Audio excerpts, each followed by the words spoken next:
Good news. We have identified the most expensive PRs in the Apache NuttX project. What do we mean by expensive? Well, these are the PRs that took the most resources of our GitHub runners in order to complete the CI checks for our PRs. Why are we doing this? A couple of videos ago, we talked about the high utilization of our GitHub runners. There was a peak period in January and February 2026 where we saw our usage exceeding our limit of 25 GitHub runners. According to the ASF infrastructure team guidelines, well, we are supposed to stay below 25 GitHub runners. Over the past year, we have seen spikes, but when we average them out, they will go below 25. Until 9 December, we see a totally different pattern. NuttX release jumped up quite high. We're not sure why. And we also see a peak between January and February 2026 here. That's why we started investigating what could have happened during this period between 9 December to February 2026, just before the Lunar New Year holidays. What we did was that we dumped out all the data from GitHub. We dumped out the job data, the PR data, as well as the job duration. We matched them up. We put it into a TSV, a tab separated file, and we loaded it into Google Sheets for analysis. So let me walk through with you quickly how we got this. We did the matching. We got a TSV file. When we load it into Google Sheets, we get this. This is our data. We see columns for the jobs. We see columns for the here, the PR, and we see as well as the job duration. Every single row here represents one GitHub job. But of course, as we know, one PR can trigger multiple jobs. That's why we see that even though there are multiple jobs here, they are matched up to the same PR. So this is important because one PR can trigger multiple jobs because our developers may add in a new commit, they choose to rebuild their PRs, and this may happen again and again. So it's important for us to add up all these numbers here to see how much time it's taken to execute the CI checks for this PR in total, not just the first submission, the first check-in, but also subsequent recommits and rebuilds. What we did next with this data was that in a while I'll talk about how we created this table, the script that we used to run this. But for now, let's talk about how we analyze this table. Through this table, we built a pivot table. So we built a table to find out by PR number. Here is the PR date, and here is the PR title. We sum up this field called the job run duration MS. This is the duration of the job run in GitHub Actions in milliseconds. Now, in the past couple of videos, I kind of messed up a bit. It was a bit fuzzy. I just realized that this run duration that I'm getting from the GitHub API actually refers to the elapsed time. So when we sum up this number here, we're talking about 5,612 seconds, because this is milliseconds. 5,612 seconds was spent as the elapsed time for running this job. But then the elapsed time is not exactly the same as the usage as we saw earlier on. Let me explain why. If you look at the way that we built our jobs, we run the builds in parallel. One PR that's submitted will trigger off a lot of builds. It may trigger off ARM builds, ARM64 builds, and so on. And even within ARM, we get a whole bunch of builds, like ARM01 to ARM14. These are all running in parallel. when we talk about the elapsed time, yes, the whole thing takes roughly 3.5 hours to complete. But internally, with the GitHub Runner accounting, we are charged for all the added time. So if it's 1 hour for this, 1 hour for that, it adds up a lot. That's why the number that we see here is the elapsed time. We will see numbers like maybe 3.5 hours, maybe more. But this is just the elapsed time for the jobs that are run in parallel. The actual accountable time that will be charged to our project is actually the individual time for the individual jobs all summed up, which we don't have, which we have to do some estimation. In our past videos, we talk about this magic number 7.4. So I kind of realized that 7.4 is a good way to match up the elapsed time of our GitHub jobs versus the actual time that is used by our GitHub runners. Right. We have this pivot table here that tells us the PR number, the creation date, the PR title, and the sum of the elapsed time for this job. Google Sheets won't let us easily sort by this sum of duration. So what I did, I took this whole sheet, copied out, and put it into a new spreadsheet. And then I sorted. And these are what I get. I sorted by the sum of duration, descending. And these are the important ones that we should look at. Now, just to recap again, well, just to be totally clear, this is not a witch hunt exercise. We're not looking for the culprit. We're not looking for a developer. We're not blaming a developer for taking so much time in our GitHub runners. This is definitely not a true crime podcast. We're finding who done it to see who killed our system. We want to understand why are some of these PRs taking so much time to execute.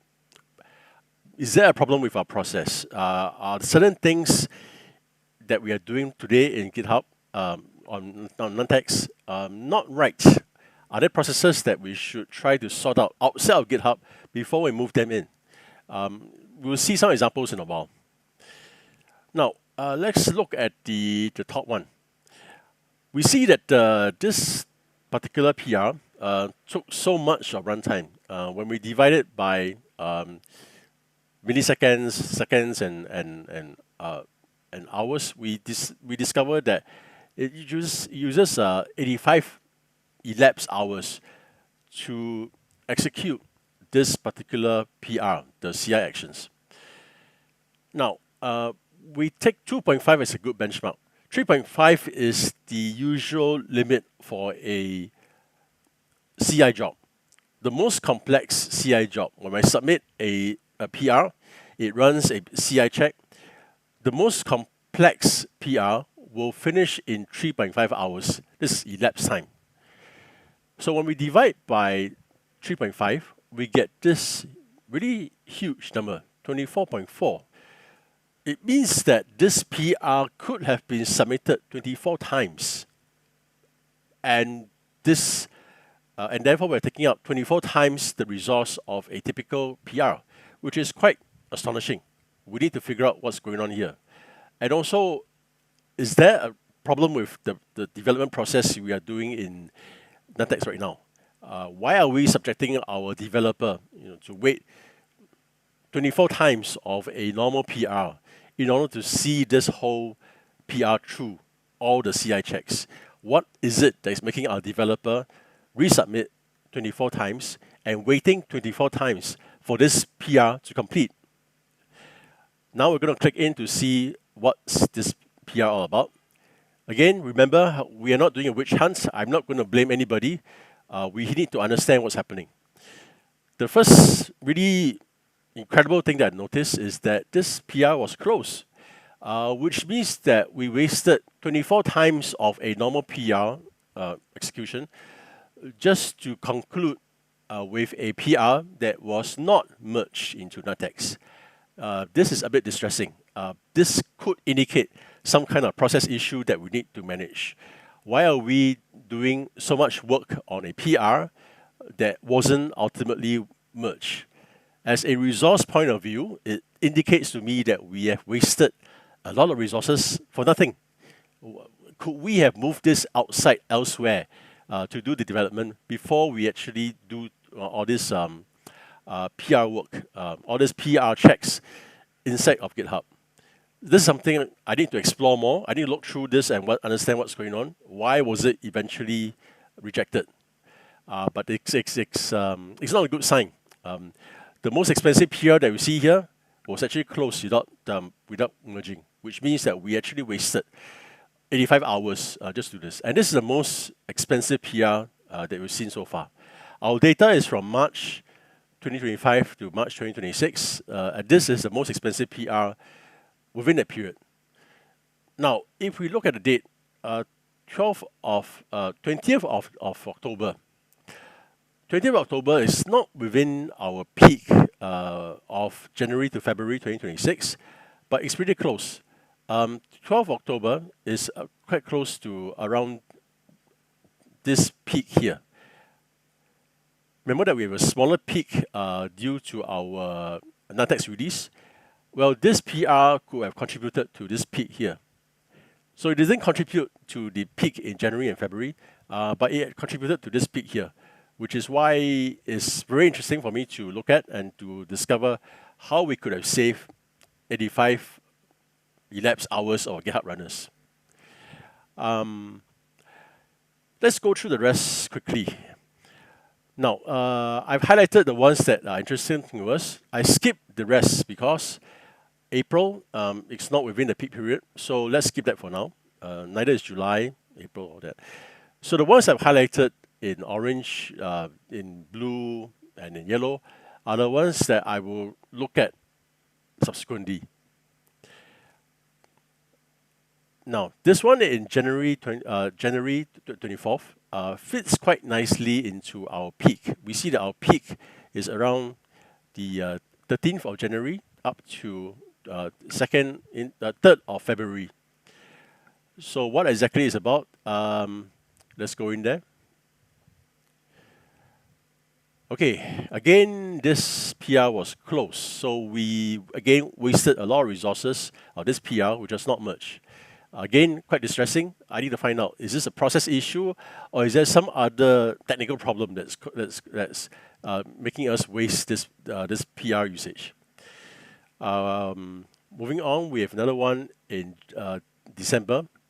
So this might have contributed to the December peak, not so much the January and the February peak. When we go inside the PR, good news, the PR was indeed merged, but they took a long time. So we need to understand how our processes could have been improved in order to speed up the execution of this, the CI checks of this PR. Now, this particular PR was also quite high in the utilization, but it happened in 19th of February. 19th of February, it's actually past the peak. So 19th of February is somewhere in here. This is already past the Lunar New Year period. So we are very fortunate that this particular PR wasn't run during the pre-Lunar New Year period, January, February. And this could have contributed to a huge crash during that time. But because it happened after the Lunar New Year period, which was good, it averaged out to a reasonable utilization. We were hitting below 25 GitHub runners. So we'll skip this for now, but it's good to find out why exactly this PR is also taking so much runtime. Let's skip some of these and move on to this. This is quite interesting. Notice that the PR number is 4 digits. Normally our PR number is 5 digits.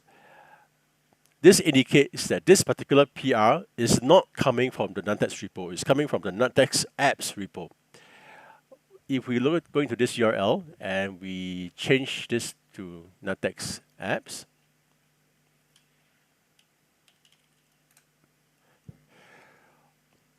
we can see that this happened inside the peak period of January, February 2026.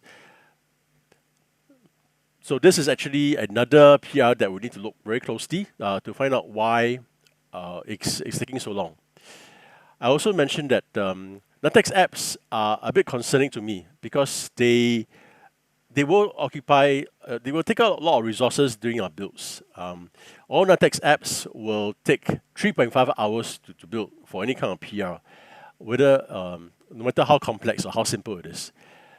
So we may need to fix that. In one of the past videos, we talked about some of the things we need to explore, some of the hypotheses we formed, and we have the data now. We need to go into this in more detail. This is the one that we're talking about, NuttX apps. We are concerned that NuttX apps will be taking too much resources on our GitHub CI. We need to figure out how many of NuttX apps, how much load of NuttX apps is pushing on our CI load, and how much we can optimize from the building of these CI apps. By dumping the data, we now have a good idea how many PRs we are trying to clear during that peak period. And through our data, we might be able to figure out what's the limit of PRs that we can support in our CI system without overflowing our limit of 25 GitHub runners. Then we talk about PRs that took unreasonably long time to complete within our system. What is happening in these PRs? Why are we not able to ask our developers to build and test in their own repos so that they don't have to submit themselves to resubmit their PRs and rebuilding their PRs again and again and again? We had to figure out whether we could come up with some plan to encourage our developers to build locally in their PRs so that we don't impose so much load on our system. We have also data now that we can maybe figure out whether we are failing due to unable to load dependencies. We might also be able to figure out if we quit a CI job early, immediately upon failure, will it help us reduce our utilization? Right now, we only quit the CI system upon the whole job completing, which might waste resources. Right, so we have a lot of data now. And we might be able to answer these questions, but we need to look into the data a lot more to figure out what's going on. In the meantime, this data is available to everybody, so you can go ahead and do a slice and dice and figure out what else is taking up all this extra load in our system. I will add a link to this spreadsheet in the video description, so check it out. You can click on the link, make a copy of this spreadsheet, and do your own analysis. Now let's talk a bit about the data. How do we get this data in the first place? In the last repo, in my last video, we talked about the jobs that we use, dump GitHub jobs, to dump up all the data. We have data now for all the jobs.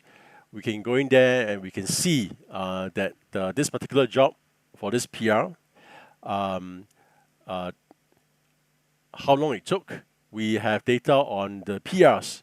We can see here that these are the PR details, right, which we saw earlier on in the spreadsheet. And we also have the duration. So for every single job that was triggered in GitHub, we know how many milliseconds it took. So this particular job took 28 seconds. If we go back to the schema, it looks like this. This is a spreadsheet that we saw earlier on. Every row contains one single job. And we match out the data from the job, from the PR, and the duration. How did we get this data? Well, this comes from a TSV file that I'll explain in a while. To generate the TSV file, the tab-separated file, we joined up the three folders, PRs, jobs, duration. So this corresponds to the PR, job, and duration here. How we match them up? PRs and jobs, we match them by title. Not 100% accurate, but good enough for now. Jobs and duration, we match by the run ID. Sometimes it's also called the database ID and a job ID. How did we get all these three databases? We ran a script. The script is called dump GitHub jobs.sh, which I explained in the last video. This job will read all the data from NuttX repo, NuttX apps repo. It will call the GitHub API to fetch out all the PRs, jobs, duration, and dump it into these databases. Now let's talk about this process here. We have the PRs, we have jobs and duration. How do we export this into a TSV file, a tab separated file, before we load it into Google Sheets? One thing to know about this whole process, it's reusable. We can run it again and again as often as we want. In case this problem of high usage happens again, we can simply run this script again. It will add on to the PRs, add on to the jobs, add on to the duration, and it will generate a new TSV file that we can load to Google Sheets for analysis. So this tool that we created, it's not static, it's not one-time use, but it's extremely useful if we see problems happening in future. Just run a script to dump out all the data, run another script to export to TSV, and then we can load it into Google Sheets to analyze the performance. This is very useful for fixing usage problems, utilization problems of GitHub runners on the fly. Anything happens, anything slows down again, we can run this whole entire process again to see in real time which are the PRs that were taking the most execution time in our CI system. As promised, we are going into this step here, how we export the TSV, based on these databases. The script that runs that is here. It's a Rust program, main.rs in the SRC folder. What we do is that we will do a matching. As I mentioned earlier on, we want to map a PR title to PR number. What we need to do first is that we need to read through all the PR JSON files in the PR directory and build a map of the title to number, so that when we see this particular title in a job, we can match it against the PR number. Now, this is the part that iterates through all the JSON job files and output one TSV row per job. When we open up one job, we will look for the PR title. We will match the PR title based on the hash map that we created earlier on. And we dump out the job, we dump out the PR, all in a single row. Right? And this is what we do for one row of job data in the TSV. We'll look through for all jobs that we see in the JSON. We also do the matching of a job duration here. When we dump a job, we will look up the duration from the duration file here. Remember, this duration captures the number of milliseconds, the elapsed time for the job. We read the elapsed time in duration, and we match it into the job database, the job JSON, and we dump up the TSV for the job as one single row. And this is how we dump up the PR. Now we do some special manipulation. Normally PRs are nested for the labels. We want to flatten the labels so they appear in one line, like architecture is ARM, size is M, in one single string without having to iterate through a nested JSON. This is easier for us to handle in Google Sheets because Google Sheets doesn't work with JSON that well. So this is how we flatten the labels into one single string and put it into our TSV file. We also do some flattening of some of these fields like author, merge by, and so on. There is some unnecessary nested information that we don't need. We throw them out. And we dump out the fields for the PR in TSV format. These are the fields that we have. We have 28 fields for PR, and we have 18 fields for the jobs. How do we run this script? Well, just go into our VS Code, check out our code, then just run cargo run. That's it. Cargo run will look up all the JSON files in the PR, the jobs, and the duration, match them all up, and generate one row of TSV per job. Let me just stop this so we can see what's happening. So we can see that it will take a job number, it will match it to the PR by the PR name.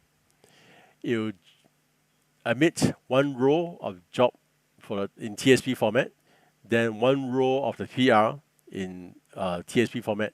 Then it will combine these two TSVs to make up one row in the output file, like this. So we'll see here that it actually generates a TSP file. We'll just skip this for now. Yeah, but eventually, yes, this is what we can do in future. If at any time we will have problems with our GitHub utilization, we can run the dump GitHub jobs again to dump out all the GitHub jobs, PRs, and duration, and do a cargo run to run this script to generate the TSP file. Then we take the TSP file, import it into Google Sheets, and do the same kind of analysis we've done before. Just put this into the spreadsheet, generate a pivot table, sort by duration. And from there, we can identify which are the PRs that are taking the most time. So these are the PRs that we need to study closer to figure out what's happening here. Right, that's my video for today. I will now go ahead and do more analysis of this data. Hopefully I can report more details to you very soon in another video. Thank you so much.